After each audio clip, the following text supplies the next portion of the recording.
One V TV देख रहे दर्शकों का स्वागत। मैं हाँ कमलजीत सिद्धू। हिडनबर्ग रिपोर्ट ते वड्डा पंगा और पार्लीमेंट दा सैशन जिहड़ा आ वो 2 घंटिਆਂ ਦੇ ਵਿੱਚ ही चुक देना करोड़ों रुपए का घाटे का वाइस बनता, क्योंकि अडानी मुद्दे की गल के उत्ते सरकार नूं घेरिया जा रहा। अडानी के इस मामले नूं लैके सरकार जिहड़ी आ वो कटहरे विच खड़ी हुंदी आ, पर सरकार चाहुंदी नहीं कि कोई अडानी का मामला चुके। आओ इस मुद्दे उत्ते गलबात करते हैं। अडानी का मुद्दा अजकल चर्चा का विषय बनया होया, हुण नहीं लगातार काफ़ी दिन हो गए आ, चौथा महीना ही मन के चलो तुसी कि हो चुकिया है कि जदों अडानी वाले मसले के उत्ते गल ना हुंदी होवे। पार्लीमेंट दे विच जे कोई उहदी गल करनी चाहुंदा आ ते उसनूं चुप करा दिता जांदा। स्थिति तो हालत यही बनी हुई है फिलहाल, क्योंकि राहुल गांधी ने अडानी का मुद्दा चुक्या सीगा ते अज राहुल गांधी नाल जो कुछ इस देश दे विच केंद्र सरकार वल्लों किया गया उहदे विच कोई शक नहीं, क्योंकि जिथों मैंबरशिप रद्द की गई है उहदे नाल ही ये किया गया कि राहुल नूं बाहर दा रस्ता वाकई ही पार्लीमेंट तो बाहर दा रस्ता जिहड़ा आ वो विखा दिता आ। ये स्थिति जिहड़ी आ वाकई गंभीर है कि अडानी वाला मुद्दा आ, अडानी वाला सच आ, करोड़ों का घपला कर गए खास वो लोग जिहड़े केंद्र सरकार दे खास सीगे। मैं खास तां करके कह रहा, राहुल ये मुद्दा चुकदा सीगा और राहुल गांधी ने ये गल कही सी कि मोदी जी तुहाडे राजकाल दे विच ही अडानी अरबपति किवें बन गया, उत्थों तक किवें पहुँच गया, दुनिया दे चोटी दे अमीर जित्थों तक पुजदे ने, जिन्हां दा नाम पहले उस फहरिस्त विच आउंदा आ जिथे उन्हां दी चर्चा हुंदी है भी ये दुनिया दे अमीरां दे विचों खास है, ते भारत विचों वो अमीर हो गया। ते दूजी गल यह है कि जिहड़ा ये करोड़ों रुपए का घोटाला होया वो करके जे वो मतलब फिर भी कोई CBI नहीं, कोई ED नहीं उन्होंने घेरती पई, तो वाकई फिर केंद्र सरकार जिहड़ी आ सवालों के घेरे च आउंदी आ। पर उस सियाणे कहिंदे आ कि जिहड़ा सच है वो बर्दाश्त करना बड़ा ही औखा हुंदा, वो बर्दाश्त हो ही नहीं रहा गा। केंद्र सरकार नूं जे कोई सच की आवाज़ बुलंद करदा आ ते उस नूं दबा दिता जांदा, गला घुट दिता जांदा। सीधी स्पष्ट गल है, राहुल गांधी वाला जो उदाहरण है, मिसाल है, वो साडे सामने आ। तो संसद की कार्रवाई जिहड़ी है इस वार सिर्फ कुछ घंटिਆਂ वास्ते ही चल सकी है। इस कारण 200 करोड़ रुपए तो वध पैसा बर्बाद होया। सरकार विरोधी धिर उत्ते इल्जाम लगाउंदी है ते विरोधी धिर सरकार उत्ते इसदा मुख कारण जो आ वो अडानी बनया होया। विरोधी धिर मंग करदी है कि अडानी ते प्रधान मंत्री की सांझ बारे जांच करन लई एक संसदी कमेटी बनाई जानी चाहिदी है। सरकार कहती है कि जदों सुप्रीम कोर्ट की कमेटी है तो उस वलों JPC ज्वाइंट पार्लीमेंटरी कमेटी बनाउणा उचित नहीं होगा, पर भारतीय संविधान विच सब तो वध उच्चता चुने हुए नुमाइंदिਆਂ नूं दित्ती हुई है। जे सरकार चाहुंदी तां यह कमेटी बना सकती सी। अदालत की कमेटी ते संसद की कमेटी दे विच बड़ा अंतर हुंदा। अदालत दे माहर आप जांच करके फैसला दे सकते ने, उन्हां दी निजी राय होवेगी। तो JPC विच केंद्र सरकार दे ते विरोधी धिर दे मैंबरां कोले हक हुंदा है कि ओह अडानी जां किसे विरोधी धिर दे मैंबरां दे कोले हक हुंदा है कि वो अडानी जां किसे मंत्री नूं सद के भी सवाल पुछ सकते ने। ये जांच सब कुछ साफ कर सकती है। मैं इत्थे जिक्र करना चाहूँगा हिडनबर्ग की रिपोर्ट के बारे विच जिस वजह करके अडानी दा जिहड़ा चोटी ते नां सी वो बिल्कुल थल्ले आके डिग्गिया और जालसाजी भी सामने आई है कि अडानी हिडनबर्ग रिपोर्ट कहते हैं भी धोखा दे रहा आ, इस करके अपने शेयरां दे जिहड़े भाव वधा के दस्से आ उहदे विच बहुत वड्डा धोखा दिता है। खास तौर पर LIC का भारतीय रिजर्व बैंक का जिहड़ा पैसा डुब्बिया वो कित्थों आऊगा, किवें आऊगा, कदे इस दे उत्ते गल नहीं कीती। बशर्ते जे कोई सवाल चुकदा तो उहनूं ढा लिया जांदा भी तूं बोलिया तो बोलिया क्यों। इस गल दे उत्ते तां हुण पार्लीमेंट भी उठ खड़ी है ते नुकसान भी किया गया। हिडनबर्ग की रिपोर्ट ते श्रीलंका दे प्रधान मंत्री वल्लों ये आख्या जाना कि भारत सरकार दे कहण ते अडानी नूं काम दिता जांदा आ कोई छोटी गल नहीं है जो नज़रअंदाज की जा सके। अडानी की कंपनी नूं इजराइल तो भी वड्डे पोर्ट कंट्रैक्ट मिले हुए हैं ते हुण ਇਜ਼ਰਾਈਲ ਦੇ ਭਾਰਤੀ ਦੂਤ ਨੂੰ ਅਡਾਨੀ ਦੀ ਉਸੇ ਪੋਰਟ ਦਾ ਮੁਖੀ ਵੀ ਬਣਾਇਆ ਗਿਆ। ਹੋਰ ਬਹੁਤ ਗੱਲਾਂ ਆ ਜਿਨ੍ਹਾਂ ਬਾਰੇ ਜਾਣਕਾਰੀ ਹੋਣੀ ਜ਼ਰੂਰੀ ਹੈ, ਕਿਉਂਕਿ ਭਾਰਤੀ ਸੰਵਿਧਾਨ ਦਾ ਐਲਾਨਿਆ ਬਿਆਨ ਹੈ ਕਿ ਭਾਰਤ ਦੇ ਹਰ ਨਾਗਰਿਕ ਨੂੰ ਬਰਾਬਰ ਦਾ ਮੌਕਾ ਮਿਲੂਗਾ। ਜੇ ਸੰਵਿਧਾਨਕ ਹੱਕ ਨੂੰ ਕਿਸੇ ਤਰ੍ਹਾਂ ਸੱਤਾ ਦੀ ਤਾਕਤ ਦੇ ਪੈਰਾਂ ਹੇਠ ਰੋਲਿਆ ਜਾ ਰਿਹਾ ਤਾਂ ਜਾਂਚ ਹੋਰ ਵੀ ਜ਼ਰੂਰੀ ਬਣ ਜਾਂਦੀ ਹੈ। ਬੇਸ਼ੱਕ ਇਹ ਗੱਲ ਸਹੀ ਹੈ ਕਿ ਵਾਕਿਆ ਹੀ ਇਸ ਦੇ ਉੱਤੇ ਗੌਰ ਹੋਣਾ ਚਾਹੀਦਾ, ਜਾਂਚ ਹੋਣੀ ਚਾਹੀਦੀ ਹੈ, ਪਰ ਸਰਕਾਰ ਨੇ ਇੱਕ ਜਿੱਦ ਫੜ ਲਈ ਹੈ ਕਿ ਉਹ ਕੁਝ ਵੀ ਕਰੇਗੀ ਪਰ ਇਸ ਮੁੱਦੇ ਦੀ ਜਾਂਚ ਨਹੀਂ ਕਰੇਗੀ। ਇੱਥੇ ਤੱਕ ਕਿ ਜਿੱਥੇ ਜਿੱਥੇ ਅਡਾਨੀ ਦਾ ਨਾਂ ਸਦਨ ਦੀ ਕਾਰਵਾਈ ਦੇ ਵਿੱਚ ਆਇਆ ਹੈ ਉਹ ਸ਼ਬਦ ਹੀ ਰਿਕਾਰਡ ਤੋਂ ਹਟਾ ਦਿੱਤੇ ਗਏ ਨੇ। ਇਸ ਤੋਂ ਵੱਧ ਹੈਰਾਨੀ ਦੀ ਗੱਲ ਕੀ ਹੋ ਸਕਦੀ ਹੈ। ਤਾਂ ਇਹ ਸਮਝਿਆ ਜਾ ਰਿਹਾ ਹੈ ਕਿ ਰਾਹੁਲ ਗਾਂਧੀ ਦੀ ਜਿਹੜੀ ਪਾਰਲੀਮੈਂਟ ਦੀ ਮੈਂਬਰੀ ਰੱਦ ਕਰਵਾਉਣ ਪਿੱਛੇ ਉਹਨਾਂ ਦੀ ਜਿੱਦ ਸੀ ਕਿ ਉਹ ਅਡਾਨੀ ਬਾਰੇ ਬੋਲਣ ਤੋਂ ਪਿੱਛੇ ਨਹੀਂ ਸਨ ਹਟ ਰਹੇ। ਮੈਂ ਇੱਥੇ ਗੱਲ ਜ਼ਰੂਰ ਕਹਿਣੀ ਚਾਹੂੰਗਾ ਕਿ ਬੜੀ ਹੈਰਾਨੀ ਦੀ ਗੱਲ ਹੈ ਕਿ ਸਾਡੇ ਜਿਹੜੇ ਦੇਸ਼ ਦੇ ਬਾਕੀ ਉੱਥੇ MP ਬੈਠੇ ਆ, ਪਾਰਲੀਮੈਂਟ ਮੈਂਬਰ ਜਿਹੜੇ ਬੈਠੇ ਆ, ਕਿ ਉਹਨਾਂ ਦੀ ਜ਼ਮੀਰ ਮਰ ਚੁੱਕੀ ਹੈ ਕਿ ਉਹ ਸੱਚ ਨਹੀਂ ਬੋਲ ਸਕਦੇ। ਉਹ ਚੁੱਪ ਕਰਕੇ ਉਹ ਮੂੰਹ 'ਚ ਘੂੰਗਣੀਆਂ ਪਾਈ ਬੈਠੇ, ਉੱਥੇ ਜਮਾ ਨਹੀਂ ਗੱਲ ਕਰਦੇ ਕਿ ਆਹ ਕੀ ਹੋ ਰਿਹਾ। ਤੇ ਕੱਲਾ ਰਾਹੁਲ ਗਾਂਧੀ ਆ, ਰਾਹੁਲ ਗਾਂਧੀ ਹੀ ਸਰਕਾਰ ਨੂੰ ਇਸ ਮਾਮਲੇ ਵਿੱਚ ਪੁੱਛਦਾ ਆ, ਸਵਾਲ ਖੜੇ ਕਰਦਾ, ਪਰ ਇਸ ਦੇ ਬਾਵਜੂਦ ਦੇਖਿਆ ਕਿ ਉਸਦੀ ਜਿਹੜੀ ਆ ਮੈਂਬਰਸ਼ਿਪ ਵੀ ਰੱਦ ਕਰ ਦਿੱਤੀ ਗਈ, ਉਹਦੇ ਕੋਲ ਘਰ ਵੀ ਖੋਹ ਲਿਆ ਗਿਆ ਆ। ਕਿੱਡੀ ਅਜੀਬ ਸਥਿਤੀ ਹੈ। ਤੇ ਫਿਰ ਬਾਕੀਆਂ ਨੂੰ ਕੀ ਹੋਇਆ? ਬਾਕੀ ਕਿਉਂ ਸੁੱਤੇ? ਕੀ ਰਾਹੁਲ ਗਲਤ ਹੈ? ਜੇ ਰਾਹੁਲ ਗਲਤ ਆ ਤਾਂ ਫਿਰ ਹਿਡਨਬਰਗ ਰਿਪੋਰਟ ਗਲਤ ਆ। ਜੇ ਹਿਡਨਬਰਗ ਰਿਪੋਰਟ ਗਲਤ ਆ ਤਾਂ ਫਿਰ ਕੇਂਦਰ ਇਸ ਬਾਰੇ ਸਾਹਮਣੇ ਹੋ ਕੇ ਗੱਲ ਕਰੇ, ਕੇਂਦਰ ਸਪਸ਼ਟਤਾ ਜ਼ਾਹਿਰ ਕਰੇ।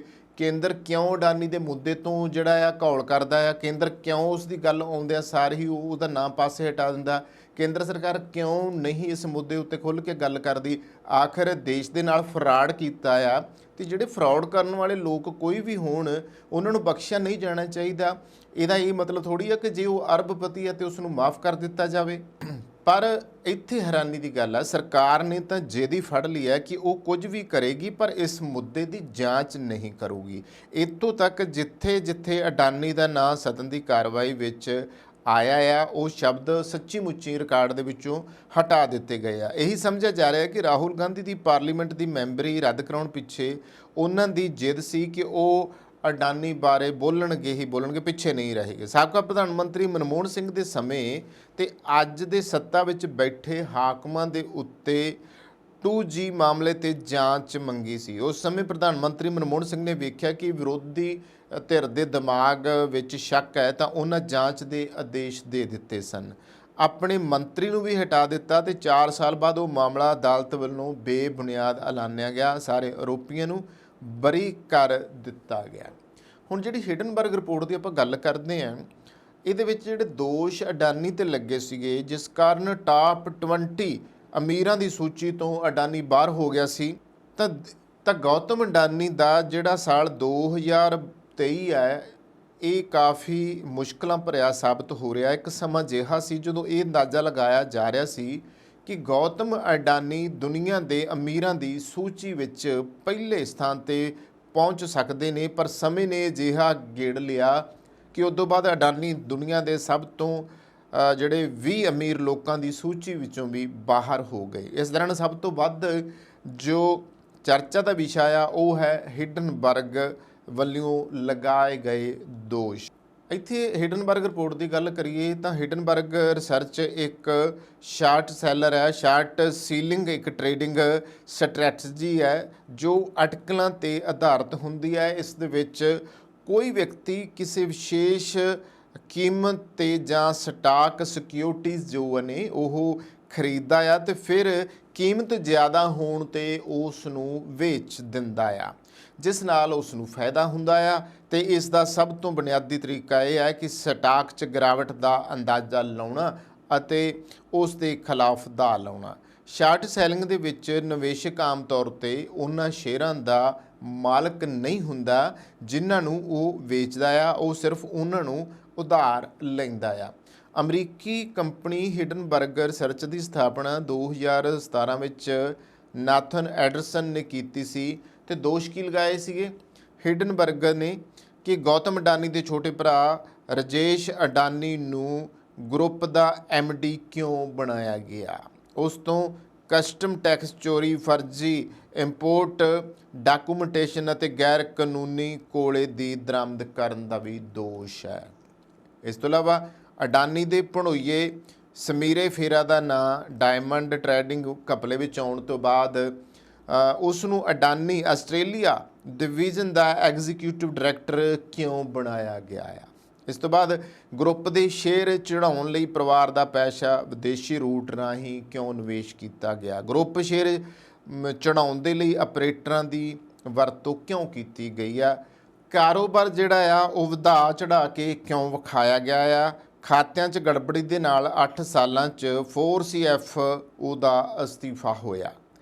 ਤਾਂ ਹੁਣ ਇਹ ਜੋ ਸਥਿਤੀ ਹੈ ਇਹ ਵਾਕਿਆ ਹੀ ਕਈ ਸਵਾਲ ਜਿਹੜੇ ਤੁਹਾਡੇ ਸਾਹਮਣੇ ਖੜੀ ਕਰਦੀ ਹੈ ਕਿ ਅਡਾਨੀ ਨੂੰ ਸਪੈਸ਼ਲ ਬਚਾਇਆ ਜਾ ਰਿਹਾ। ਹਿਡਨਬਰਗ ਦੀ ਰਿਪੋਰਟ ਨੇ ਤਾਂ ਪਰਤਾਂ ਜਿਹੜੀਆਂ ਆ ਉਹ ਤੁਹਾਡੇ ਸਾਹਮਣੇ ਖੋਲ੍ਹ ਕੇ ਰੱਖ ਦਿੱਤੀਆਂ ਆ।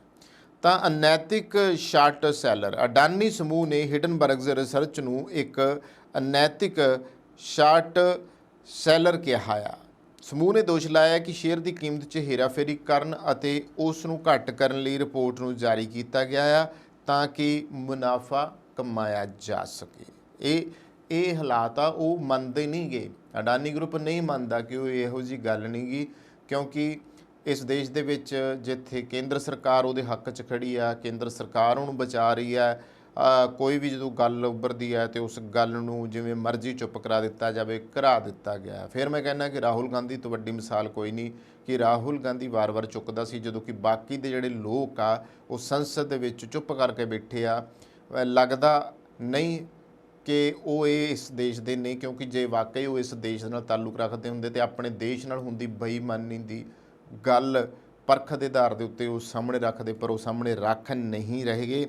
ਇੱਥੇ ਮੈਂ ਗੱਲ ਕਰੂੰਗਾ ਕਿ ਸਰਦਾਰ ਮਨਮੋਹਨ ਸਿੰਘ ਜਦੋਂ ਚੋਣਾਂ ਹਾਰ ਗਏ ਪਰ ਉਹਨਾਂ ਨੇ ਲੋਕਤੰਤਰ ਤੇ ਸੰਵਿਧਾਨ ਦੀ ਪਾਲਣਾ ਕਰਨੀ ਨਹੀਂ ਛੱਡੀ। ਉਹ ਨਾ ਸਿਰਫ ਵਿਰੋਧੀ ਧਿਰਾਂ ਦਾ ਸਤਿਕਾਰ ਕੀਤਾ ਬਲਕਿ ਜਵਾਨ ਰਾਹੁਲ ਦੇ ਗਰਮ ਖੂਨ ਨੂੰ ਵੀ ਖਿੜੇ ਮੱਥੇ ਸਵੀਕਾਰਿਆ ਤੇ ਉਸ ਦੀ ਗਲਤੀ ਦੀ ਸਜ਼ਾ ਅੱਜ ਸਮਾਂ ਰਾਹੁਲ ਨੂੰ ਵੀ ਦੇ ਰਿਹਾ ਹੈ। ਸਾਡੇ ਸਿਸਟਮ ਵਿੱਚ ਕਈ ਖਾਮੀਆਂ ਨੇ ਪਰ ਸਾਡੇ ਲੋਕਤੰਤਰ ਦੇ ਵਿੱਚ ਤਾਕਤ ਵੀ ਬਹੁਤ ਹੈ। ਸਹਿਣਸ਼ੀਲਤਾ ਦੀ ਜਿਹੜੀ ਬੁਨਿਆਦ ਹੈ ਉਸ ਦੇ ਉੱਤੇ ਖੜਾ ਆ। ਜੇ ਅੱਗੋਂ ਵਸਣ ਵਿੱਚ ਅਸੀਂ ਬੀਤੇ ਨੂੰ ਖਤਮ ਕਰਕੇ ਹੋਰ ਰਾਹ ਚੱਲ ਪਏ ਤਾਂ ਇਹ ਦੇਸ਼ ਵਾਸਤੇ ਚੰਗਾ ਨਹੀਂ ਹੋਊਗਾ। ਫਿਲਹਾਲ ਮੈਂਬਰ ਪਾਰਲੀਮੈਂਟ ਜਿਹੜੇ ਚੁਣ ਕੇ ਨੁਮਾਇੰਦੇ ਭੇਜੇ ਹੁੰਦੇ ਨੇ ਉਹਨਾਂ ਉੱਤੇ ਜਨਤਾ ਦਾ ਇਤਬਾਰ ਹੁੰਦਾ ਆ। ਪਰ ਹੁਣ ਜੋ ਸਥਿਤੀ ਬਣੀ ਹੈ ਤੇ ਇਹ ਸਵਾਲ ਖੜਾ ਹੁੰਦਾ ਆ ਕਿ ਜਨਤਾ ਇਹੋ ਜਿਹੇ ਜਿਹੜੇ MP ਚੁਣ ਕੇ ਭੇਜੇ ਆ ਜਿਹੜੇ ਕੁਸਕਦੇ ਹੀ ਨਹੀਂ ਪਏਗੇ, ਜਿਹੜੇ ਗੱਲ ਹੀ ਨਹੀਂ ਕਰਦੇ ਕਿ ਦੇਸ਼ ਨਾਲ ਇੰਨਾ ਧੱਕਾ ਕੀਤਾ ਜਾ ਰਿਹਾ। ਦੇਸ਼ ਦੇ ਵਿੱਚ ਐਡਾ ਵੱਡਾ ਜਿਹੜਾ ਆ ਉਹ ਫਰਾਡ ਹੀ ਕੀਤਾ ਗਿਆ, ਚਾਹੇ LIC ਨਾਲ ਚਾਹੇ ਬੈਂਕਾਂ ਦੇ ਨਾਲ। ਤੇ ਇਸ ਤੋਂ ਇਲਾਵਾ ਜਿੰਨੇ ਹੋਰ ਬਾਹਰ ਪੈਸੇ ਖਾ ਕੇ ਭੱਜੇ ਹੋਏ ਆ, ਕਰੋੜਾਂ ਦਾ ਨਹੀਂ ਅਰਬਾਂ ਦਾ ਹੀ ਕਪੜਾ ਸਾਰਾ ਇਕੱਠਾ ਕਰ ਲਈਏ ਜਦ ਤੇ ਅਰਬਾਂ ਰੁਪਈਏ ਹੀ ਬਣਦਾ। ਤੇ ਜੇ ਉਹੀ ਅਰਬਾਂ ਰੁਪਈਆ ਨਾ ਲੈ ਕੇ ਭੱਜਦੇ, ਨਾ ਉਹ ਖੀ ਖਰਾਬੀ ਕਰਦੇ, ਨਾ ਉਹ ਧੱਕਾ ਕਰਦੇ ਤਾਂ ਦੇਸ਼ ਦੇ ਕਿੰਨੇ ਲੋਕਾਂ ਦਾ ਭਲਾ ਹੋਣਾ ਸੀ, ਦੇਸ਼ 'ਚ ਕਿੱਥੇ ਕਿੱਥੇ ਉਹ ਵਰਤਿਆ ਜਾਣਾ ਸੀਗਾ, ਕਿਹਦੇ ਲਈ ਉਹ ਫਾਇਦਾ ਹੋਣਾ ਸੀ। ਪਰ ਅਫਸੋਸ ਹੈ ਕਿ ਸਾਡੇ ਸੱਚ ਦੀ ਆਵਾਜ਼ ਜਿਹੜੀ ਹੈ ਉਹਨੂੰ ਹਮੇਸ਼ਾ ਹੀ ਦਬਾ ਦਿੱਤਾ ਜਾਂਦਾ ਆ। ਫਿਲਹਾਲ ਉਮੀਦ ਕਰਦੇ ਹਾਂ ਕਿ ਕੋਈ ਜਾਗਰੂਕ ਹੋਰ ਵੀ ਖੜਾ ਹੋਵੇ ਜਿਹੜਾ ਵਾਕਿਆ ਹੀ ਇਹ ਪਰਤੋਂ ਗੇੜੇ, ਜਾਂ ਫਿਰ ਕੇਂਦਰ ਸਰਕਾਰ ਹੀ ਇਸ ਮਾਮਲੇ ਦੇ ਵਿੱਚ ਨਿਆਂ ਵਾਲੀ ਗੱਲ ਕਰੇ, ਨਾ ਕਿ ਇਸ ਮਾਮਲੇ ਨੂੰ ਦਬਾਵੇ। ਨਹੀਂ ਤਾਂ ਫਿਰ ਨੁਕਸਾਨ ਤਾਂ ਹੋ ਹੀ ਰਿਹਾ। ਜਦੋਂ ਸੱਚ ਦੇ ਮਾਮਲੇ ਵਿੱਚ ਕਰੋੜਾਂ ਰੁਪਈਆ ਬਰਬਾਦ ਕੀਤਾ ਜਾ ਰਿਹਾ ਤੇ ਸੱਚ ਨੂੰ ਦਬਾਉਣ ਦੀ ਕੋਸ਼ਿਸ਼ ਕਰ ਰਹੀ ਹੈ, ਫਿਰ ਇਸ ਤੋਂ ਵੱਡੀ ਪ੍ਰਤੱਖ ਉਦਾਹਰਨ ਕੀ ਹੋ ਸਕਦੀ ਹੈ ਵੀ ਦਾਲ ਦੇ ਵਿੱਚ ਕੁਛ ਤਾਂ ਕਾਲਾ ਜ਼ਰੂਰ ਹੈ ਜਿਸ ਦੇ ਉੱਤੇ ਕੇਂਦਰ ਸਰਕਾਰ ਗੱਲ ਨਹੀਂ ਕਰਨਾ ਚਾਹੁੰਦੀ। ਕੈਮਰਾ ਪਰਸਨ ਜਸ਼ਨਦੀਪ ਦੇ ਨਾਲ ਕਮਲਜੀਤ ਸਿੱਧੂ, 1 TV।